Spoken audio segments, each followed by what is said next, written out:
How can you stop the Muslim rape gangs? Well, to answer that question, I think it's best to look at what won't work first. And to that end, I'd like to look at this story from the BBC.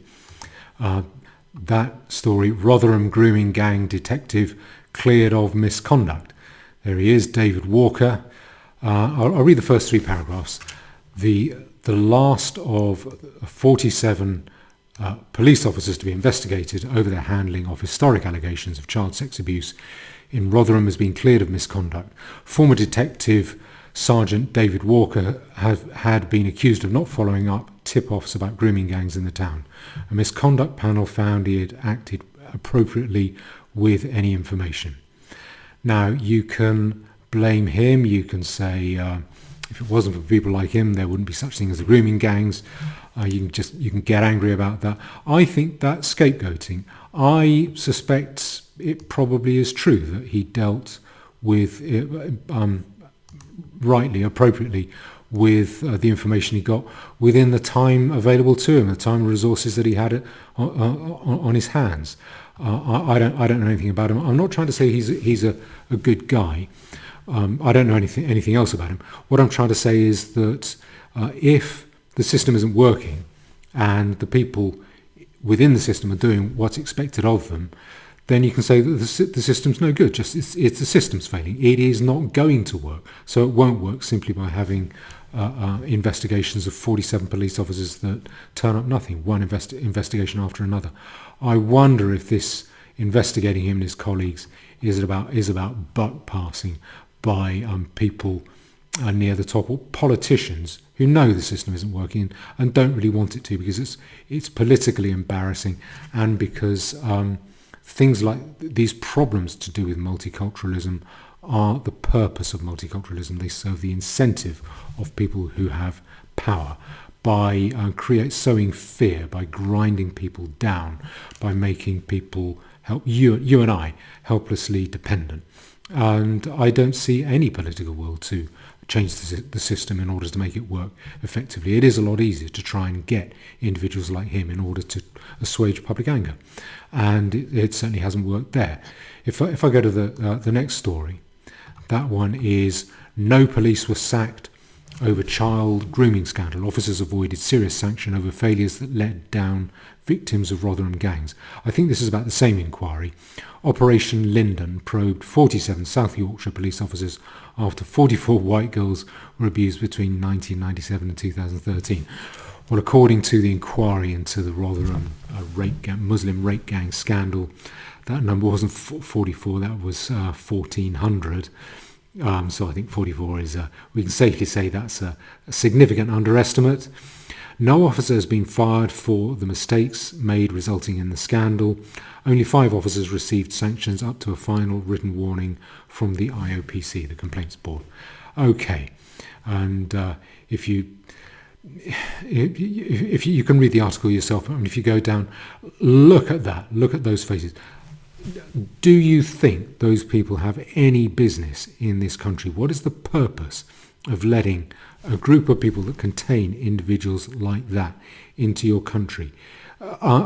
Just saying we've punished the few bad apples in the bunch. That is the issue with the importation of Islam. If you import very large numbers of people, millions of people, from very crime-prone populations, mainly Muslim populations or BLM populations, you are going to get a lot of crime growing out of that seedbed of that large new imported population. And with Islam particularly, if you combine that proneness to criminality, if you combine that with a very spiteful, bellicose, sort of upside-down morality, which is what Islam is, just a moral inversion, with a very heavy genocidal streak in it, then including using sex as a weapon of war, then what you're going to see is horrible crimes like this committed. And the crimes that these Muslim rape gangs commit, they don't really look like crimes of sex to me. They don't look like warriors engaging in a little bit of sex. They look like people using sex as a weapon of war, sexual destruction as a weapon of war. And That is not something that the police are equipped to do. The police are a civilian force. They're intentionally not a military force. They can't combat something like this. You don't have the resources. You don't have the number of police cells to deal with a war on such a wide front. They wouldn't have the resources. They wouldn't have the numbers. And so as a result of that, you get a police investigation revealing 44 girls might have been abused between 1997 and 2013 in Rotherham. Yeah. I mean, the police system is not capable of getting to grips with this problem. So that's not going to work. If you want, you can you scroll down. You have, as usual, the police chief there coming along saying how disgusted he is by the reports, how much they've learned in the meantime. And the next thing that won't work is telling the police to pull their socks up. Wrong answer. That's not going to work. Now, to that end, I want to look at this. It's an interview that Mark Stein on GB News did with Maggie Oliver. I don't like her for what it's worth. But Mark Stein, to his credit, does call her out. What she seems to be suggesting here is there isn't enough money getting put into it, or that police officers may be trying to reduce or minimise their workload by not investigating these very complicated cases. I want to play you this clip and play you Mark Stein's response, where he does nail this point from me, and he does it well. Is it deliberate?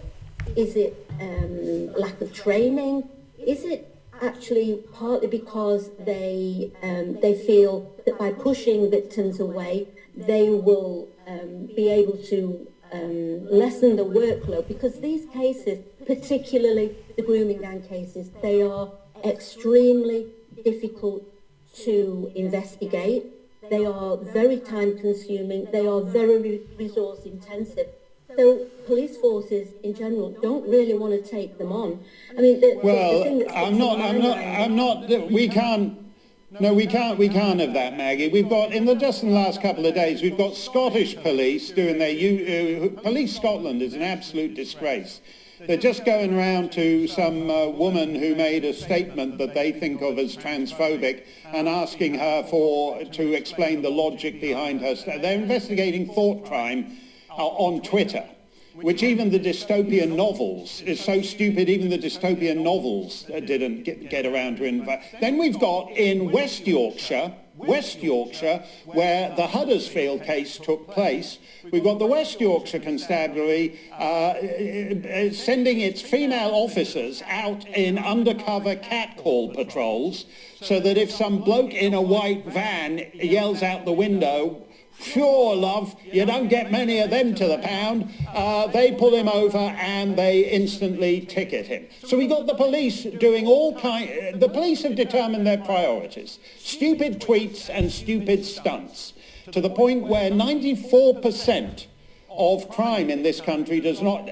But this is different, because this is different. It's women, it's our most vulnerable young girls. It goes back decades. In Telford, it goes back to virtually the time. It's a new town. It didn't get going till the 70s, and this grooming stuff goes on basically to the creation of the town. There's something sick in the British police that has to be addressed on a national scale. I think I will go back to what I've just said, though, that we are, in a way, at risk as a country of just dealing with the easiest crimes. Okay, so Mark Stein sticks it to her, he nails that point, but she's sticking with it just as the same. The only issue, I think he did the right thing, Mark Stein. Where I disagree with him is this, his exasperation as to why won't people get it together? Why on earth are the authorities not nailing this criminality? Why are they not just putting the heel on it the day before yesterday? And I think that the confusion, the sort of bafflement that he feels about that, I think that evaporates if you turn the telescope around and look at it the other way and say, authorities actually quite like this going on because of the way it keeps people ground down, divided and helpless and dependent. If you rule, if you have power, you like that because that gives you more power. Power is an addiction. I don't think the authorities in any way want to get to grips with this crime, apart from one or two stunts and gimmicks, and I don't think they're going to. Mark Steiner is right about police resources. A pal of mine, he helped me on a mosque campaign, a mosque planning application. He wrote a couple of emails to the council asking for very basic, straightforward planning information. And the council ratted him, or I assume it was the council, ratted him out to the police. And he very shortly after that got a visit from the Thought Police, the Thought Police branch of the police, to ask him to try and change his opinion. I think it was it might have been 3 officers visiting him, and he got out his copy of the Quran and Reliance of the Traveller, and their jaws hit the floor when he was reading these violent passages of the Quran. They'd never heard of it. So I mean, the police have the resources to police things they want to, but they're getting told to police. I suspect this means they're just not getting told to police the rape gangs properly, because I think those in authorities don't mind, actually quite like that the Muslim rape gangs are happening, because the net effect is to render us more manageable, easier to rule, and therefore the people in power more powerful. And to that end, I'd like to look quickly at a statement from David Cameron when he was in power. I think it's 2015, where he says he vows to tackle industrial scale child abuse. And you can read. I won't read the article in full, but what he says there is that child sex abuse has been prioritised as a national threat. Quote, national. That sounds like he's getting serious. Like this is a threat to our national security, like serious and organised crime, meaning that police forces, chief constables, and police and crime commissioners have a duty to collaborate with each other across boundaries to safeguard children. So they now have to talk to each other. That is just a gimmick. That is just a statement. It has come to nothing. It was always going to come to nothing. That is a politician saying something that he knows won't work. It sounds like he's getting serious and he's really going to tackle this national threat and get tough, and nothing much happened. That is another thing that is not going to work. Political gimmicks are not going to work. What it would take for the current setup to deal with the situation would be to treat the rape gangs as a national security threat that justifies invoking the emergency powers. I think it's the Emergency Contingencies Act of 2004, and I'll come to that in a minute.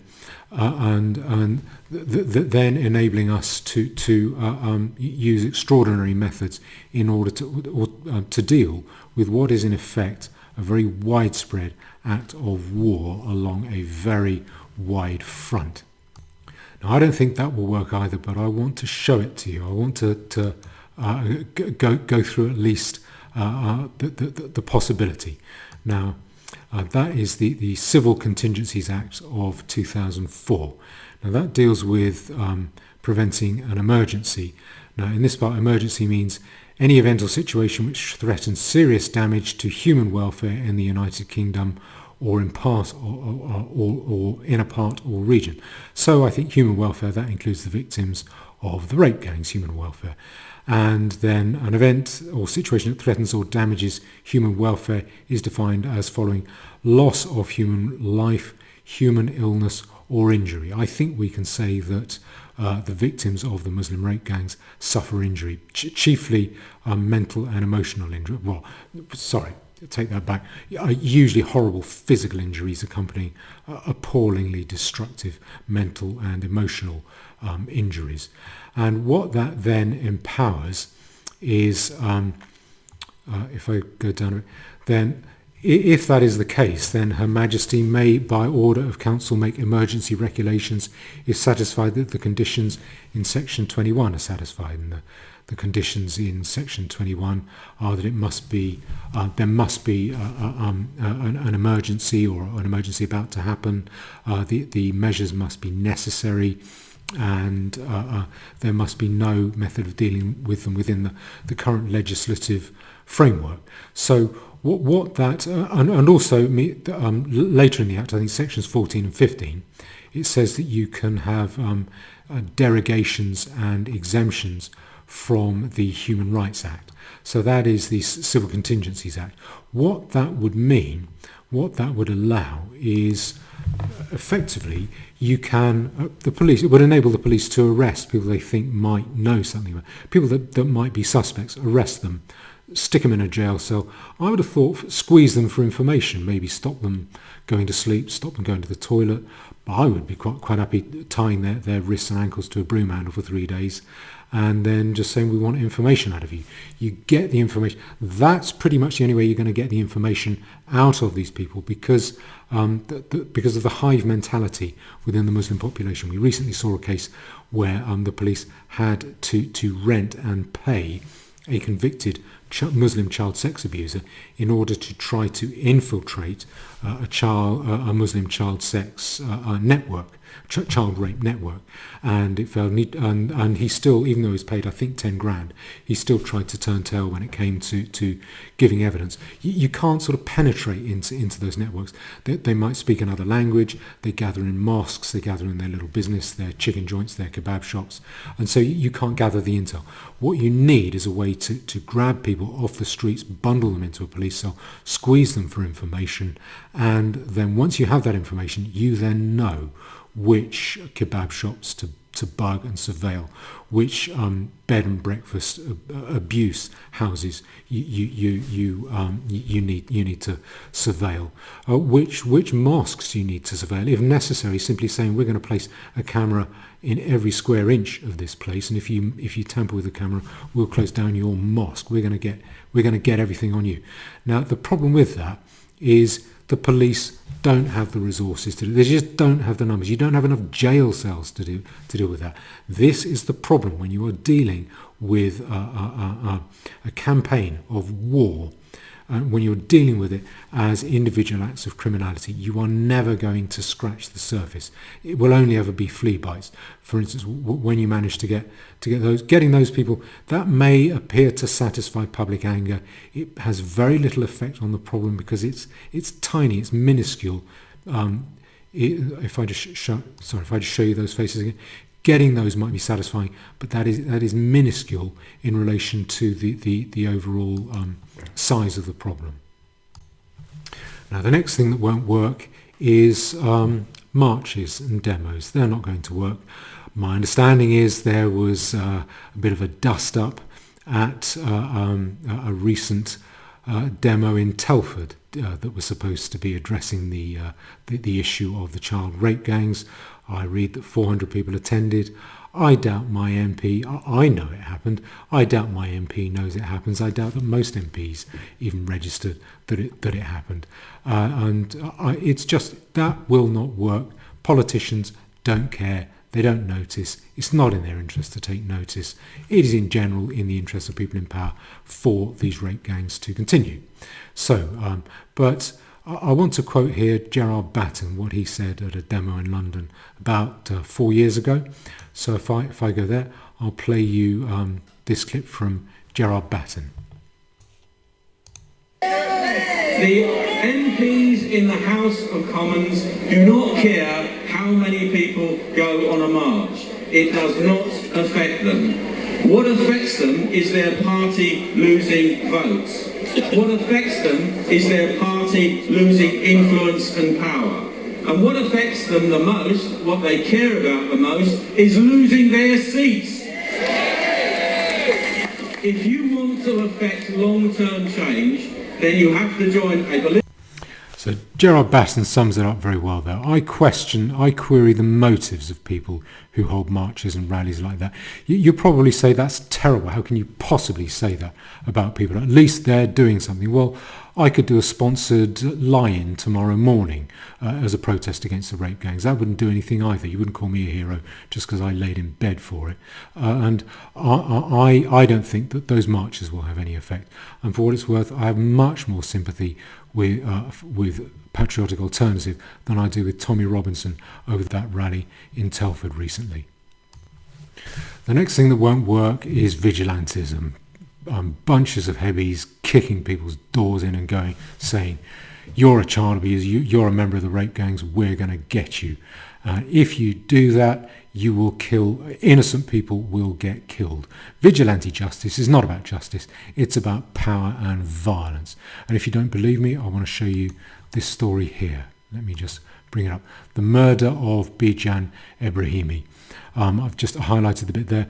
On 14th of July 2013, Ebrahimi was murdered by his neighbour. I should say, Ebrahimi, just to humanise this a little bit, I'll show you a picture of him. That is him. He was a refugee, or claimed to be a refugee from Iran. Personally, I don't see why we should be taking refugees from Iran. I think it's nothing but trouble. But this guy was, I don't think that justifies murder. I certainly don't think it justifies the vicious murder that occurred here. So he was murdered by his neighbour Lee James. James had falsely accused Ebrahimi of being a paedophile when in fact he had merely been recording evidence of threats and antisocial behaviour since the police had dismissed them. And then James then beat Ebrahimi to death, later dragging Ebrahimi's body to his home's front yard and setting fire to it. And this is what was reported in the Guardian. That Guardian report, investigations opened into vigilante murder of man mistaken for paedophile. That they're gathering outside his house, knocking his hanging baskets around. He starts filming this, and they then say, "Oh, you've got a camera. You're filming children. You must be a paedophile." A neighbour, Lee James, 24, beat Ebrahim unconscious. And what I've also read is that he said, "Have some of this," and kept stamping on his head. Beat him unconscious, and then with the help of his friend, Stephen Norley, also 24, dragged him into the street. He was Ebrahimi was doused with white spirit and set on fire. James pleaded guilty to murder and Norley admitted assault as an offender.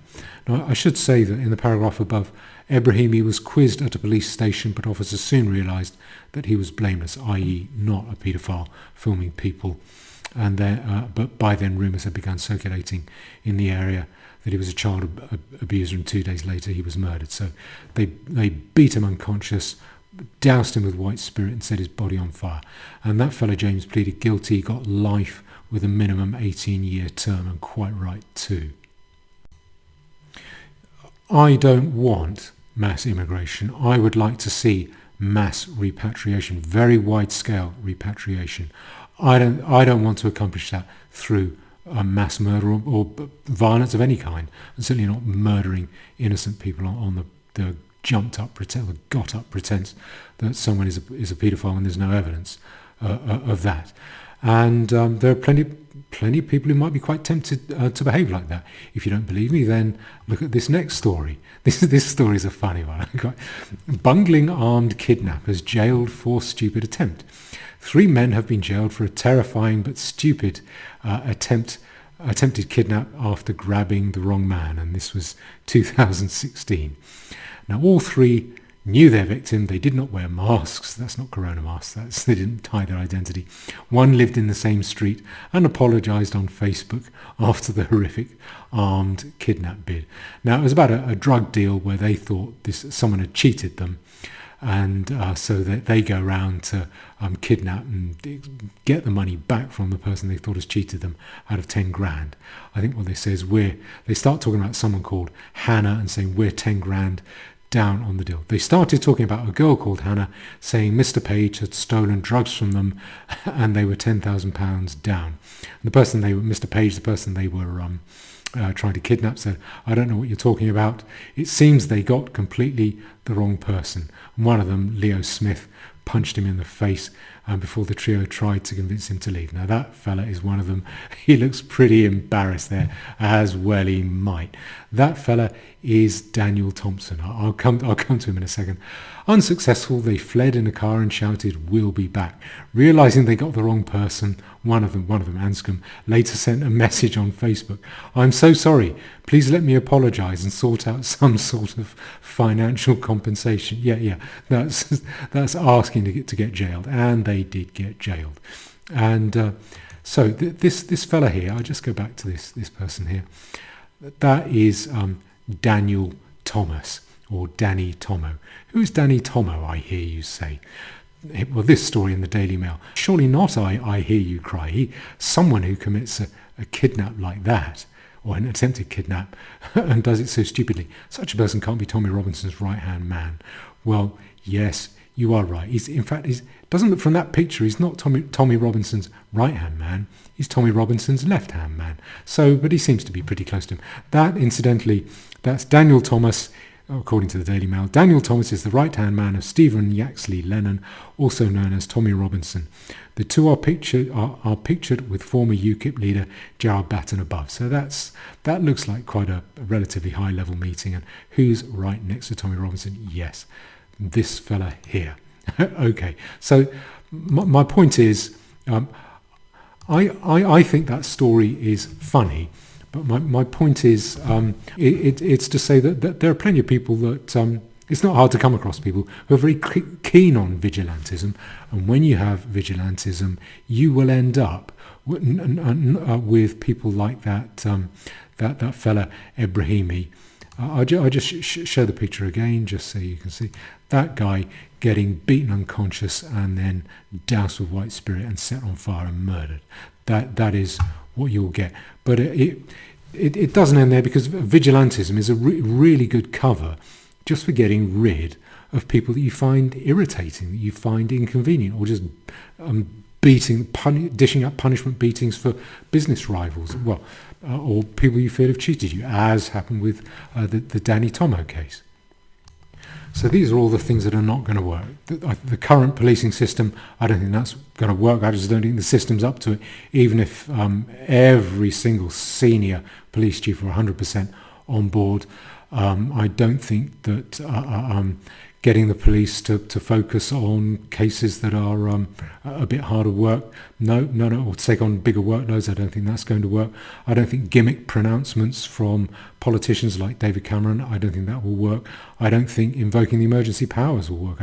I don't think that will happen. There's no way current politicians would ever consider doing that.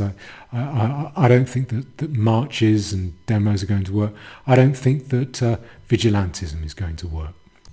So what will work? Well, one thing, I think the main thing, what is most likely to work, is to repatriate the populations out of which these crimes are growing, effectively to a very wide-scale, widespread, pervasive, reasonably orderly and consensual repatriation. I think that will happen. As I've said before, if, as I think will happen, the welfare state breaks down, then I think the state authority will break down. When the welfare money stops coming out of the wall, the rent subsidy check stops landing on the mat once a week, when the government is no longer even able to give the appearance of managing the economy effectively, when hospitals just close their doors because doctors and staff are not getting paid, where roads are not getting repaired, there is no housing office, there is no dole office, maybe and schools have to shut, then I think that will be the equivalent of the death of God and the sky falling into a lot of people. What I notice, I've mentioned this a number of times, and it's always met with frozen silence. It's never really addressed even in the comments or anywhere. I think because it's the equivalent of telling Henry VIII that God is dead, or the equivalent of saying under Charles I that the king will soon no longer be king. I think it would have been met with absolute bafflement, and to the extent that it was understood, it would have been, as a possibility, it would have been met with just a terrified disbelief. And I think that is the position the welfare state occupies for us today, as being some kind of benevolent God that will take care of everything and take adult problems off our hands, off our shoulders. If that goes, people will say that our contract with the state no longer applies. I think people will stop accepting the authority of the state, because that is the main purpose of the state, to provide economic management, to manage the economy, to manage the welfare state. And if they're gone, then, well, why submit to the state? And then you are without law. And people need law. It is a primal human need after food and shelter. Otherwise, the big ones eat the little ones, the wolves eat the sheep. And then people will meet their need for law by clubbing together. And when you are dealing with something as precious as a law and the enforcement of law, the people you club together with are the people you trust, the people you know who share the same values. And the shorthand for that is people who look, speak, act and think like you. People will club together with people they trust who are like them. They will not club together with highly criminalised populations, especially highly criminalised populations who are motivated by a religious sense of duty to get you in war, by the spiteful and very, very violent and bellicose religious and crime-ridden religion of Islam. That won't happen. People will start to club together with each other in order to get the benefit of law, a little bit like joining a club or joining some kind of mutual society, voting with their feet rather than with their ballot papers. And when that happens, I think you will see the separation of ethnic and racial populations in this country hardening and becoming much more visible and much more formal.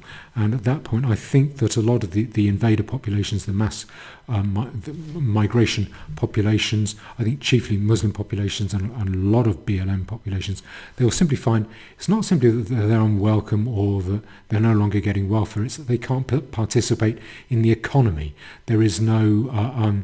it's very difficult to earn a living in this country that has horrible weather, and then I think people will be amenable, very large numbers of people will be amenable to a free ticket home in some kind of orderly, consensual form of repatriation. So I think the simple method, which I think is most likely because it requires least work from people, and that is simply to wait for the state authority to break down, which I think will happen when the welfare state breaks down, and I think the welfare state will break down most likely under the weight of debt, of government debt.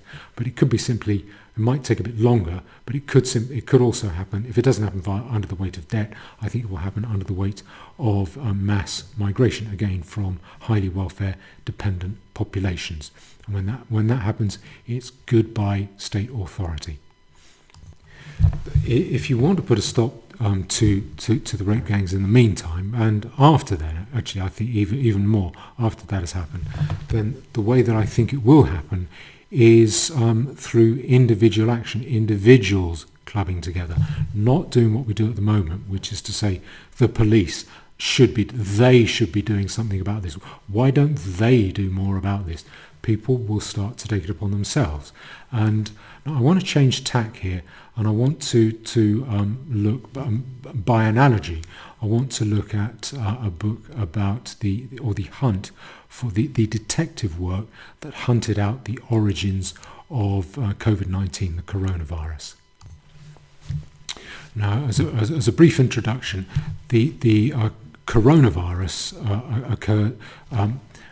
China was desperate to hide the origins of the coronavirus, and it used a lot of money, a lot of meat-fisted force, repression, lies and patronage in order to prevent anything approaching the truth coming out, just to stop people inquiring. And that they had as almost a client organisation, the World Health Organization. It was certainly one that they appeared to have, they've been accused of taking over. I want to, if I show you this story from, that's from the Times, China, the WHO, the World Health Organization, and the power grab that fueled a pandemic. In early 2020, the world missed its chance to stop COVID-19. Insight exposes how Beijing's 10-year takeover of the global health watchdog sowed the seeds of disaster. And just if I read the first paragraph, after being heavily criticized by the World Health Organization for its response to SARS in 2003, China decided it would not accept such public humiliation again.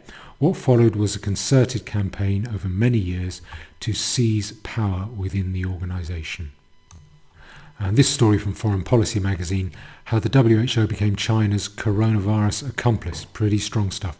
Beijing is pushing to become a public health superpower and quickly found a willing international partner. Now that picture there, that was the then head of the WHO, some Ethiopian guy, Ghebreyesus, and with the head honcho in China. From that photograph, can you tell who's the dominant one there? While the novel coronavirus is changing the world, China is trying to do the same. Already a serious strategic rival of the United States with formidable international clout, it's now moving into a new field, health. If I scroll down a bit. Most critically, Beijing succeeded from the start in steering the World Health Organization, which both receives funding from China and is dependent on the regime of the Communist Party on many levels. Now what I want to show you is this book, Alina Chan and Matt Ridley, Viral, the Search for the Origin of COVID-19. Now the theme of the book is that in the face of the meat-fisted, censoring, secretive, lying force of the Chinese Communist Party and their ally, the World Health Organization, you had a very successful detective work done by individuals around the world, unpaid, unrewarded, just knowing they were going to be ridiculed and vilified and called conspiracy nuts, and still searching out the truth, searching out reality. I would call these people, romantically perhaps, I would call them lovers of truth. They didn't care if they were vilified. They didn't care that they were unpaid. They kept going anyway, and they uncovered the truth because they had a drive, some kind of love for finding out the truth. I want to show you this part of the book. This is towards the end, at the conclusion. It's well worth a read, this book. It's a ripping good yarn. It's like a real detective novel. We end the bit at the end there. We end this book with a tribute. Hold on. We end this book with a tribute to those who made this change possible, especially the sleuths of Drastic. Now, Drastic was, I forget what the acronym stands for. It's for some distributed research surveying group or international individuals. Basically, it's people around the globe, individuals who are mining publicly available data to try to get to the roots of the origins of COVID, and who were very successful at doing it. And it's certainly surprised me to find out that they operated via Twitter, which was about the only place that they were able to operate. But what you have is a bunch of individuals trying to find out the truth, and they call themselves, this distributed collection of truth seekers, they call themselves Drastic, who laboured away for many months, mostly unrewarded with anything other than ridicule and insult. They dug deeper and darker tunnels than any scientist into subterranean ores of data in search of nuggets of truth about what happened in Wuhan and Yunnan. Wuhan was the place where there was this, the Wuhan Institute of Virology, basically a virus lab, and Yunnan was across the other side of the country, about a bit over 1,000 miles away, I think, where you had all the bat caves where they collected all the virus samples. So what happened in Wuhan and Yunnan in the years before 2020. And then it names people like the seeker, Rosana Segreto, Francisco de Ribera. I'd like to mention Francisco de Ribera. He was an interesting guy. He was a technology consultant who was made unemployed by lockdown, and he said, well, I've got time on my hands, I'll pursue a doctorate in economics. And he found he had a hand for a good hand for forensic accounting, for auditing, and he used some of those auditing tricks to look at the research data that China had made available, and he was able to work out. And this is just an ordinary guy living in Spain. I think he lived outside Barcelona. He's just a very ordinary guy, a student at the time, out of work, computer consultant, and he was able to isolate what samples the Chinese government were hiding, when those samples were taken, what trips, what visits to which caves that they were taken from, and even which scientist took those samples, and the likely genetic makeup of those samples, because he could tell one sample after another that they should have been numbered. There were gaps in the numbering, and he was able to say, well, it's somewhere between these two samples. It's probably very similar, and it might have this variation or that variation. And it really, really embarrassed the Chinese government. And it wasn't easy for them. I want to show you this page because it shows how badly that they were treated, and it's quite stunning the cooperation of big tech companies with the will of the Chinese government. It's quite astonishing. Drastic had its beginnings on Twitter, one of the few places that did not censor discussion of the virus origin throughout the first year and a half of the pandemic. So you've got this global pandemic, and for 18 months, everywhere, well, pretty well everywhere except Twitter, is censoring any discussion of that. That's quite astonishing. That incidentally, that enhances my view of state authorities being your enemy. If there's a big problem and the state gets involved, it is probably doing it because it wants to undermine your interests. And the reason I can be so broad brush about that is when you have big government, which is the only kind of government we have these days, when you have big government, it seeks to serve its own interests, and its own interests when government or any organisation gets past a certain size, its interests become different from and opposed to yours. And this is an example of government, big government, getting involved against the interests of the people of the globe, people everywhere. And so in the first year and a half of the pandemic, Facebook flagged as, quotes, false information, unquote, much of the work of these sleuths, even when it proved to be true information, while Reddit simply deleted it. They are not the sort of sources that authors turn to, but these internet sleuths have found nuggets of information that have since been confirmed more formally by qualified experts and even by the Wuhan Institute of Virology itself. Bosticks, and he was one of the people involved, came up with a name for Drastic. We are decentralized, that means scattered around the world. Autonomous, that means just individuals acting of their own free will. And a little radical. And they succeeded, as is so often the case, by by forcing the Chinese government and the WHO to overplay their hand. So if I just show you this, bear with me. The Chinese government and the WHO decided it was time to get heavy and to have a press conference, which they did on the 9th of February 2021. You can look up this press conference. It's on YouTube. It was described in that book, Viral, as being farcical, this news conference. And basically what the line they came up with is that it's extremely unlikely that the virus was a lab leak, which is now seems to be the likely situation, a lab leak in Wuhan, more likely than not anyway. But they had this press conference and they said it's extremely unlikely, and they blamed other countries. They said it was imports of frozen food from other countries into China. So it's not China's fault, it's the other countries who produce the food. And of course there was no record of infection or any virus developing in those countries that China might have imported food from. It was complete nonsense.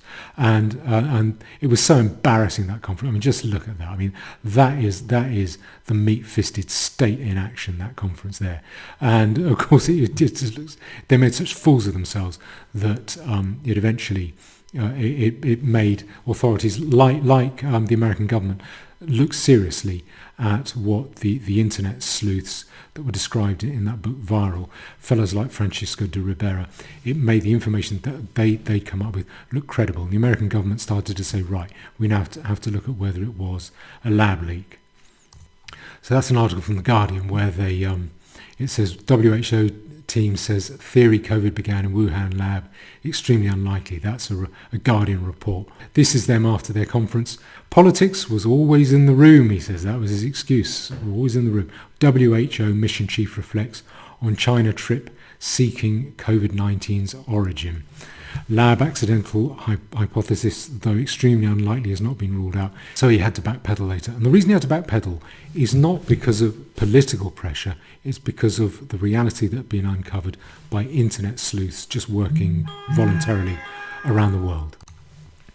Now, if you don't want to wait for the current state authority, the current state system to break down, then I'm saying that is the kind of action that we need in order to defeat, uncover, and punish the rape gangs. There's what we would need is hundreds of ordinary citizens who decide that they want to get at the truth about this. They're not just going to sit around and say, why don't they do something about it? They're going to do the work themselves. That's the detective work, uncovering the truth. As I say, lovers of truth, people who are prepared to mine and research publicly available information, to carry out and review lawful surveillance, perhaps to carry out lawful interviews, maybe with known victims or victims they discover of the rape gangs, to say, do you realise you may have been the victim of a crime here?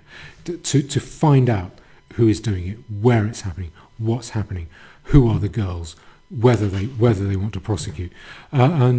This is not vigilantism. Vigilantism, the fantasy of vigilantism that people have, I'm sure plenty of people out have, maybe one or two of the people watching this think of as a bunch of heavies kicking indoors and going beating people until they're hospitalised, and then walking out and saying, yeah, that you deserve that, we'll come back and do it again if you do the same thing.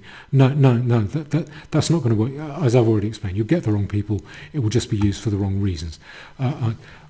I think probably the sort of the numbers I'm talking about would be over 99% quiet, patient, meticulous online researchers doing the heavy lifting of finding out, discovering the reality. In effect, the detective work that the police system can't or will not do.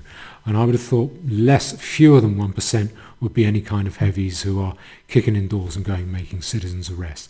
That is what is necessary. I think that will happen after the state breaks down. Probably with such people, such internet sleuths, lovers of truth, people who want to find out what's happening, getting funded in order to do it. Individuals who stepping forward, stepping up in order to carry out that task. I think that's likely to happen then. I would very much like it if it happened before the breakdown of the state, if we could find an army of people who are willing just to conduct that patient, meticulous, difficult, contradictory research, the necessary work that needs to go on, impartial analysis. It sounds nerdy, doesn't sound very macho, very tough guy, very alpha male, but it's effective. That's what you need in order to find the truth and reality, and that's what detective work tends to be about. I would like that. I would very much like to see that happen soon. I'd like to see that happen right now. I hope and wish that there are plenty of people who would be prepared to do that.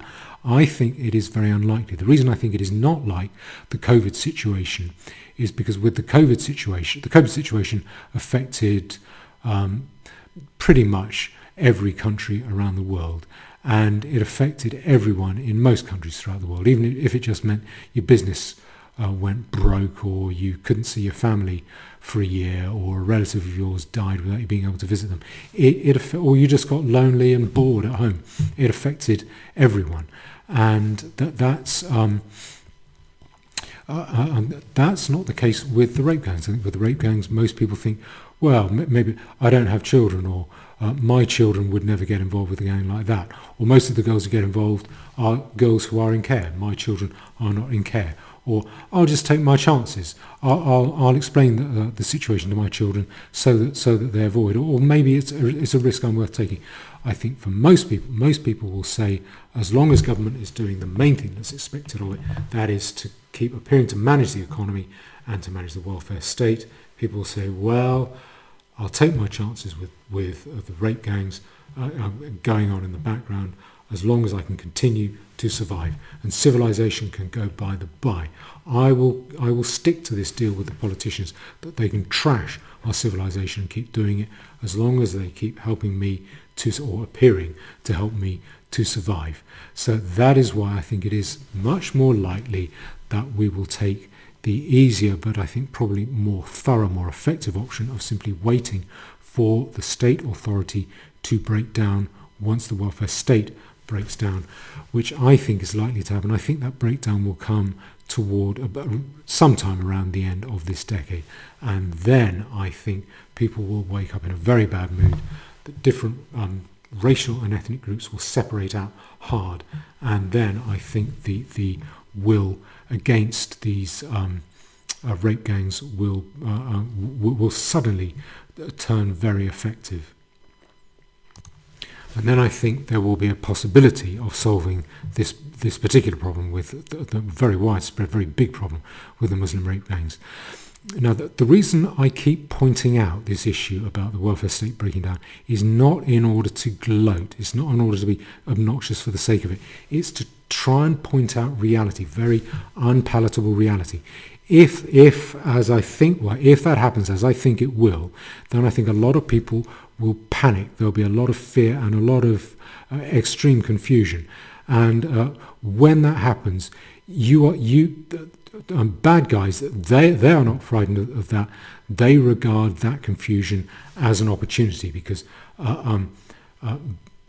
badly fathered bad guys see that as a world where there are suddenly no limits and they can run amok, and that is not very nice. So mentioning that is a way to try to get people to acclimatise themselves to the possibility, what I think of as the certainty of that breakdown, the breakdown of the welfare state leading to the breakdown of the state, leading us to have to seek law voluntarily by grouping together. In parts of continental Europe, I think France in particular, people will turn to military rule, I think, and that could be very bloody. I don't want that to happen. I want us to win, but I want us to win with our moral authority intact. So I hope if I can do a little bit through these videos to try and help that to happen. Thank you.